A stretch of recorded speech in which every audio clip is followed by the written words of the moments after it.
चूंकि अंग्रेजी आवश्यकता है, आप चाहे ना चाहे आपको आवश्यकता है कि आप अंग्रेजी सीखें। ऐसे में शुरुआत से ही, बचपन से ही वो अंग्रेजी पर ज्यादा ध्यान दे रहे हैं, दूसरी भाषाओं पर या अपनी खुद की बोली पर वो ज्यादा ध्यान नहीं दे पा रहे हैं। अगर वो जानते भी हैं तो बहुत गहराई से, बहुत थोड़ा थोड़ा सतही जानकारी होती है। तो ये भी क्या आपको लगता है कि भाषा के लिए, साहित्य के लिए खतरनाक है या नहीं? नहीं, मैं नहीं समझता हूँ ये साहित्य के लिए खा रहे। साहित्य का संबंध रुचि से है। अगर आप अंग्रेजी भाषा सीख रहे हैं और आपकी क्रिकेट में रुचि है तो इसका क्या संबंध है? आप क्रिकेट भी तो खेल सकते हैं। वैसे अगर आप मान लीजिए कि आप अंग्रेजी भाषा पढ़ रहे हैं और आपकी हिंदी साहित्य में रुचि है तो आप हिंदी की किताब भी तो पढ़ ही सकते हैं। नहीं, लेकिन अगर रुचि ना हो तो उस परिस्थिति में वो पढ़ लेते थे पहले, लेकिन अब वो उनका अंग्रेजी की तरफ झुकाव ज्यादा रहे कि चलो ये पढ़ूंगा, तो मतलब वो ऑप्शन वो हटा देते हैं।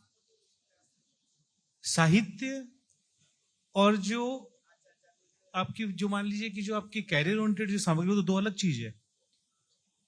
साहित्य आपकी कक्षाओं में कौन सी कक्षा से शुरू होता है? आप बताइए, मैं आपसे पूछ रहा हूँ, साहित्य कौन सी कक्षाओं से शुरू होता है? 7वीं 8वीं से पढ़ना शुरू कर देते हैं हम लोग, तो मतलब हमारे पास तो बूढ़ी काकी जो पहली कहानी शुरू होती है हिंदी के सिलेबस में, सीबीएसई में, एनसीईआरटी में, वो 9वीं क्लास से शुरू होती है। उससे पहले की कोई साहित्य कहानी नहीं है सिलेबस में। ठीक है। महादेवी वर्मा की जो कविता है वो भी जयप्रकाश जी बैठे हैं, शायद 10वीं में शुरू होती है महादेवी वर्मा की कविता। तो उससे पहले के पाठ्यक्रम में तो साहित्य कुछ है ही नहीं, हिंदी का कोई कक्षा में, हिंदी में देश में ही नहीं है।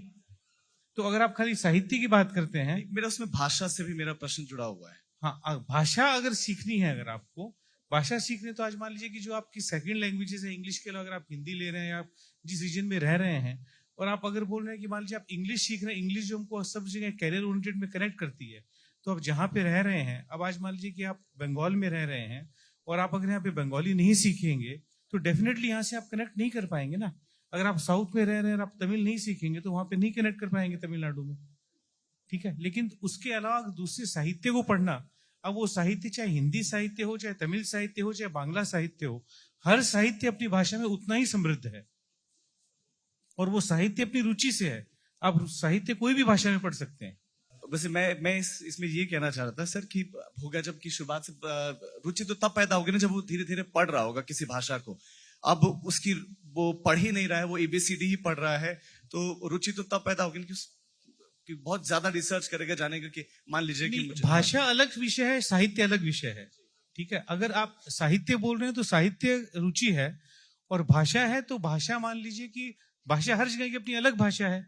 आज हम यहाँ अंग्रेजी की भाषा कर रहे हैं, लेकिन आप एक पूरा कैलकुलेशन, अगर आप मान लीजिए कि चाइनीज के उस दुनिया के अगर उस छोर में चले जाएं तो वहां अंग्रेजी की भी उतनी मान्यता नहीं है। आप इधर चले जाएं तो स्पेनिश, जितना बड़ा स्पेनिश बोलने का इलाका है, तो वहां पे अंग्रेजी की भी उतनी मान्यता नहीं है।